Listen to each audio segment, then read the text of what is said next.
Assalamu alaikum. Now we are going to discuss unit number 3. The name of this unit is heredity in organism. सबसे पहले तो बेटा आप लोग इसके नेम को समझें. हेरिडिटी का मतलब होता है विरासत, और इन टर्म्स ऑफ साइंसेज अगर हम देखें तो वो करेक्टर, वो क्वालिटीज जो हम अपने पेरेंट्स से अटेन करते हैं उसको हेरिडिटी में देखा जाता है. और बेटा ये चीज सिर्फ और सिर्फ हम ह्यूमन बीइंग फॉलो नहीं कर रहे होते, सारे प्लांट्स, एनिमल्स सब ये फॉलो करते हैं. As we grow like our parents, baby plant grow like parent plant. इसी तरह किसी भी आप एनिमल को देख लें वो भी इसी तरह ग्रोथ पैटर्न फॉलो करते हैं. सब के सब अपने अपने पेरेंट्स के ग्रोथ पैटर्न को फॉलो करते हैं, बिकॉज हम सब जेनेटिक इंफॉर्मेशन स्टोर करते हैं अपने सेल्स के अंदर. अब आहिस्ता आहिस्ता इस चीज को मैं एलेबोरेट करती हूँ. सबसे पहले हम अपने क्वेश्चन पे चलते हैं. What is a gene? या question now question number 1, what is a gene? ठीक है, इससे पहले कि हम जीन को एलेबोरेट करें, सबसे पहले थोड़ा सा बैकअप इस पे देख लेते हैं कि ये जीन तक कैसे जाना है. बेटा इतनी तो इन्फॉर्मेशन आप लोग को है कि आप लोग की बॉडी की फॉर्मेशन स्टार्ट होती है एक सिंगल सेल से, फिर हमारे सेल डिवाइड करते हैं, ग्रो करते हैं. जाहिर बात है एक ही सेल पे हमारी पूरी की पूरी बॉडी नहीं बनी होती. ये क्या होता है, फर्स्ट सेल से ऑर्गेनाइजेशन स्टार्ट होती है, फिर डिवीजन होती है 2, 4, 5, 8, इसी तरीके से आगे चलता जाता है काम, और एक सेल से हमारे बहुत सारे सेल बन जाते हैं. अब सबसे पहले देखना है कि सेल के अंदर आपको अच्छे से पता है एक मेन फंक्शनल यूनिट न्यूक्लियस होता है. न्यूक्लियस के अंदर आपके पास जेनेटिक इंफॉर्मेशन स्टोर हुई होती है in a formation of thread like structure, जिसको हम कहते हैं nuclear material. This is the nuclear material. ये हम न्यूक्लियस को मैग्नीफाई करके अगर यहाँ पे देखें तो this is a nuclear material which is thread like structure. ये इस तरह से आपके पतले पतले थ्रेड्स होते हैं, जिसको अगर हम इस तरह कॉइल अप करें तो ये इस तरह से थ्रेड लाइक मटीरियल बन जाता है, बंच नजर आता है. होता क्या है, while the time of division, जब आपके सेल ने 1 से 2 में जाना होता है किसी भी सेल ने, उस टाइम क्या होता है, ये सिंगल सिंगल क्रोमाटिन आपके कंडेंस होना शुरू होते हैं और इनकी कॉपी होना स्टार्ट हो जाती है. मतलब ये एक क्रोमाटिन है, इसके साथ इसका सिस्टर क्रोमाटिन बनता है और हमारे पास एक फुली फॉर्म स्ट्रक्चर आता है क्रोमोसोम, जिसको कहा जाता है. क्रोमोसोम्स क्या करेंगे, chromosome at the time of division हमें बहुत वाजिया तौर पे नजर आते हैं. उसका अगर हम स्ट्रैंड समझना चाहें तो क्रोमोसोम के अंदर बेटा क्या होता है, ये मैं आपको क्रोमोसोम का एक बिट अगर मैग्नीफाई करके दिखाती हूँ यहाँ से बैकग्राउंड करके, और इसके इस थ्रेड को अगर मैं इस तरह से खोलती हूँ तो इसके अंदर बेटा ये स्ट्रैंड होता है. This is a strand of DNA, the basic information storer DNA. इसके अंदर हमारी जेनेटिक इंफॉर्मेशन स्टोर हो रही होती है. ह्यूमन सेल ह्यूमन में ही जाएगा. ये सारी की सारी इंफॉर्मेशन हमारे डीएनए में स्टोर हुई होती है. अब डीएनए के अंदर भी ये आपको स्ट्रैंड नजर आ रहे हैं. डीएनए का स्ट्रक्चर, ये जो स्ट्रक्चर बना हुआ है, ये चेन, इसको हम कहते हैं डबल हेलिक्स स्ट्रक्चर. इसके अंदर यहाँ पे इंफॉर्मेशन स्टोर हुई होती है और इस इंफॉर्मेशन स्टोरिंग यूनिट को जीन कहा जाता है. बेसिक ये जीन ही है जो हर प्रोटीन का मतलब कि आपकी बॉडी के अलग अलग ऑर्गन के अंदर अलग अलग किस्म की प्रोटीन बन रही होती है. आपके हैंड के अंदर अलग किस्म की फंक्शनिंग चल रही है, फीट के अंदर अलग किस्म की फंक्शनिंग चल रही है. तो वो सारी की सारी फंक्शनिंग कंट्रोल की जाती है हमारी बॉडी की. तो उसकी फॉर्मेशन जो हो रही होती है वो जीन्स की इंफॉर्मेशन की वजह से हो रही होती है. हर डीएनए के जीन ने स्टोर की होती है इंफॉर्मेशन, और वहां से प्रोटीन की फॉर्मेशन चला रहा होता है आपका जीन. अब जीन का मतलब क्या है, ये देखें, कैरी बिट्स ऑफ इंफॉर्मेशन, मतलब कि आपके इंफॉर्मेशन के यूनिट्स जीन ने स्टोर किए होते हैं, which is a part of DNA. ये सारा का सारा प्रोसीजर होता है और आपकी बॉडी में बनने वाली प्रोटीन जीन की वजह से बन रही होती है. और प्रोटीनिक पोर्शन आपकी बॉडी में सारा का सारा आपका मस्कुलर पोर्शन है. ठीक है, इसीलिए पता लगता है कि ये जो ये वाली मस्कुलर प्रोटीन जो कि आपके हैंड में है, ये कैसी होगी, जो कि आपके लिप्स में है वो कैसी होगी. ये सारी इंफॉर्मेशन कहाँ स्टोर होती है, आपके न्यूक्लियर मटीरियल के अंदर. Now question number 2, what does DNA stand for? अभी अभी हमने डिस्कस किया डीएनए को. अब हम देखते हैं कि डीएनए का पूरा नेम, अगर हम उसकी एब्रीविएशन को हटा के उसका पूरा नाम देखें तो उसका पूरा नेम क्या है, deoxy ribo nucleic acid. D stand for deoxy ribo, N stand for nucleic and A stand for acid. बेटा ये है आपका डीएनए का स्ट्रक्चर. मैंने आपको पहले भी बताया डबल हेलिक्स स्ट्रक्चर होता है और इसके अंदर यहाँ पे ये इंफॉर्मेशन यूनिट्स होते हैं, जिसके हम लोग अगर देखें तो ये वाइल प्रोटीन फॉर्मेशन, ये स्ट्रैंड्स आपके आरएनएस बनाते हैं जो कि आगे फर्दर प्रोटीन की फॉर्मेशन को स्टार्ट करवा देते हैं. हर ऑर्गन अपने हिसाब से प्रोटीन की फॉर्मेशन करता है. अब अगर हम डीएनए को थोड़ा सा समझना चाहें तो बेटा जो ये वाला पोर्शन है deoxy ribo, it is basic the unit of a sugar. ये एक शुगर, इसकी कंपोजिशन अगर मैं आपको बता रही हूँ, शुगर का कंपोनेंट है यहाँ पे, और न्यूक्लिक एसिड ये एक एसिड का कंपोनेंट है। लेकिन इन दो से मिलकर नहीं, बीच में और भी काफी सारे यूनिट्स होते हैं। लेकिन अगर आप सिर्फ इसके नेम को एलेबोरेट करें तो इसके नेम से आपको दो ही चीजें पता लगती हैं। The first portion is a component of sugar and the second belong to acid. और ये सब चीजें कहाँ पे होती हैं? आपके डबल हेलिक्स स्ट्रक्चर के अंदर, यहाँ पे इनकी बेसिस होती हैं जो कि सारी वर्किंग कंट्रोल करती हैं। क्वेश्चन नंबर 3 पे चलते हैं। What does the word inherit mean? जैसे हमने पीछे हेरिडिटी का देखा है, इसमें अब उन्होंने इनहेरिट का मतलब पूछा है। बेटा इनहेरिट का मतलब होता है to carry genetic information from your parents. कि बेटा जाहिर बात है, मैंने आपको अभी बताया एक बेबी प्लांट, अगर हम रोज का बेबी प्लांट देख रहे हैं तो वो रोज का ही उसका पेरेंट है। ये कहाँ से पता लगता है आपको? इनहेरिट जेनेटिक इंफॉर्मेशन से। उसके जीन्स में ये होता है कि उसके जीन जेनेटिक सेल के अंदर ये पता लग रहा होता है कि ये वाला डीएनए रोज के पेरेंट से आया है, तो उसका जो बेबी प्लांट बनेगा वो भी रोज का बनेगा। सेम केस हमारे में भी होता है। हम अपने पेरेंट्स को बहुत ज्यादा रिजेंबल करते हैं। एक जो आप देखें, एक बेबी बॉय अपने फादर को बहुत ही ज्यादा रिजेंबल कर रहा होता है with respect to features. Face feature देख लें, कोई क्वालिटीज देख लें, एबिलिटीज देख लें, इंटेलिजेंस देख लें, ये सब चीजें इसमें आती हैं। इसीलिए inherit mean receiving genetic information और genetic character from your parents.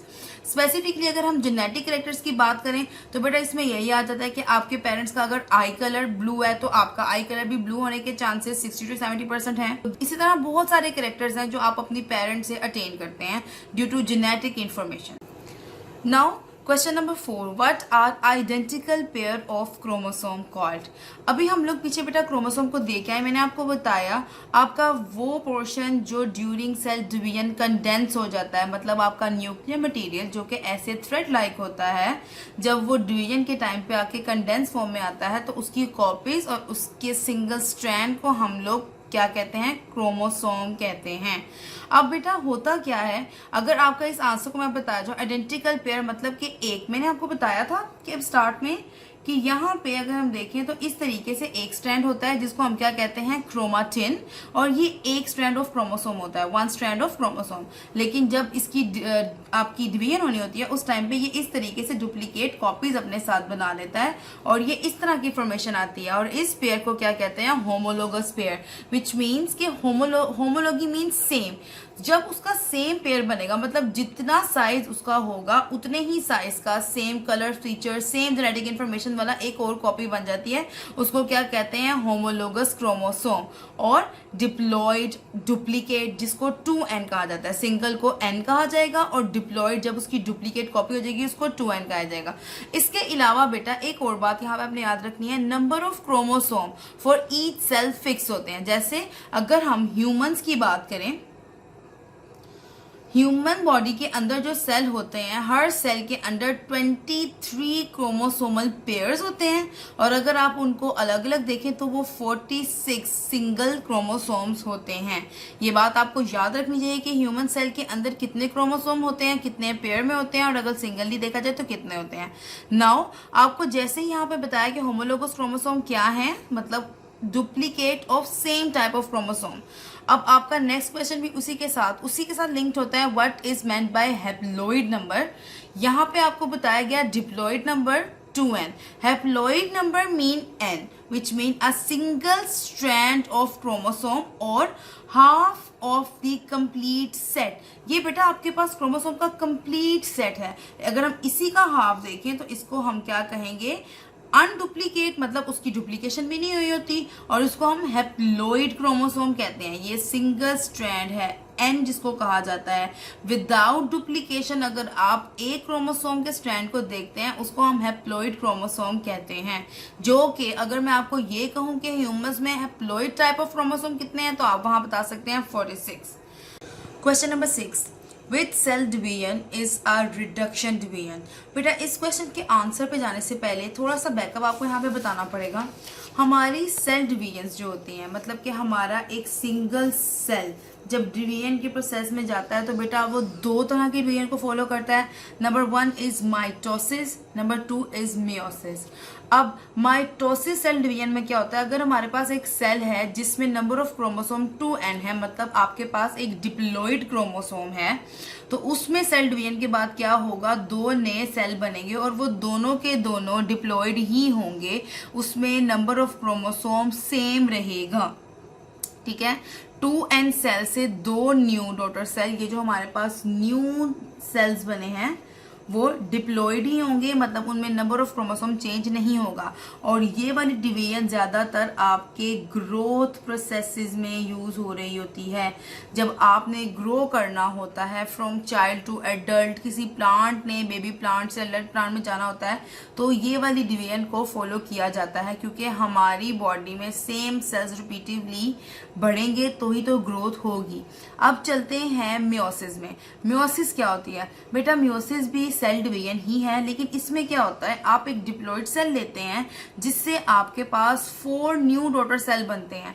ये जो आपके पास 4 न्यू सेल्स बने हैं बेटा, इनमें फर्क क्या होता है बेटा, ये डिप्लॉइड नहीं होते, ये डिप्लॉइड सेल से 4 हैप्लॉइड सेल्स बनाते हैं। हैप्लॉइड मतलब नंबर ऑफ क्रोमोसोम हाफ हो जाते हैं।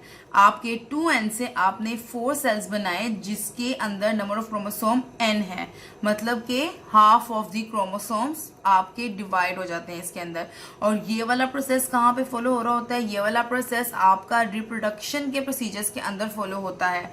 ठीक है, जिसमें आपके पास 2 अलग अलग गेमीट्स आने होते हैं। अब बात करते हैं यहाँ पे कि अब मियोसिस में भी बेटा 2 टाइप्स होती हैं। एक होती है मियोसिस 1, एक आ जाती है आपके पास मियोसिस 2। मियोसिस 1 में क्या होता है बेटा, आपका जो फर्स्ट सेल होता है आपका वो सेल 2 में डिवाइड हो जाता है, 2 न्यू सेल्स बन जाते हैं, और उसके बाद यही 2 सेल आपके मियोसिस 2 के प्रोसीजर में जाते हैं, और मियोसिस 2 के प्रोसीजर में जाके ये 2 सेल दोबारा से खुद को फर्दर 2 सेल्स में डुप्लीकेट करते हैं या डिवाइड करते हैं। ठीक है, और इस तरीके से आपके पास 1 2 3 4 न्यू डॉटर सेल बनते हैं, और इन न्यू सेल्स के अंदर नंबर ऑफ क्रोमोसोम कितने हो जाते हैं, n। अब हम चलते हैं अपने आंसर की तरफ। आपका आंसर है meiosis 1 is sometimes called reduction division. ठीक है, मियोसिस 1 जो भी हमने यहाँ पे डिस्कस किया, इसमें क्या होता है बेटा, ये मियोसिस 1 है, इसी के अंदर आपके नंबर ऑफ क्रोमोसोम हाफ हो जाते हैं, विच मीन्स यहाँ से 2n यहीं पे कट ऑफ करके आपके पास क्रोमोसोम के नंबर को हाफ कर दिया जाता है। यहाँ से बनने वाले 2 सेल कौन से होते हैं, हैप्लॉइड होते हैं। नंबर 1 n एंड नंबर 2 में भी n ही आता है। इससे फर्दर प्रोसीजर मियोसिस वाला माइटोसिस वाला ही फॉलो हो जाता है, और सेम n से आपके पास फर्दर 4n बन जाते हैं। ये हम आगे भी डिटेल डिस्कस करेंगे। सो इसीलिए मियोसिस 1 को, ये यहाँ पे आपके आंसर में बताया हुआ है, मियोसिस 1 को रिडक्शन मतलब रिड्यूस करने वाली डिवीजन कहा जाता है। क्वेश्चन नंबर 7 पे चलते हैं। आपके पास क्वेश्चन नंबर 7 यहाँ पे दिया हुआ है, what is a difference between chromosomes and gene. हम पीछे से ही डिस्कस करते आ रहे हैं आपकी क्रोमोसोम्स और जीन को, यहाँ पे बस आपने एलेबोरेट कर देना है ये क्या है। बेटा क्रोमोसोम आपको पता है थ्रेड लाइक स्ट्रक्चर है, ये जो आपको अभी अभी यहाँ पे बताया। क्वेश्चन नंबर 7 का अगर हम यहीं पे मेंशन कर लें,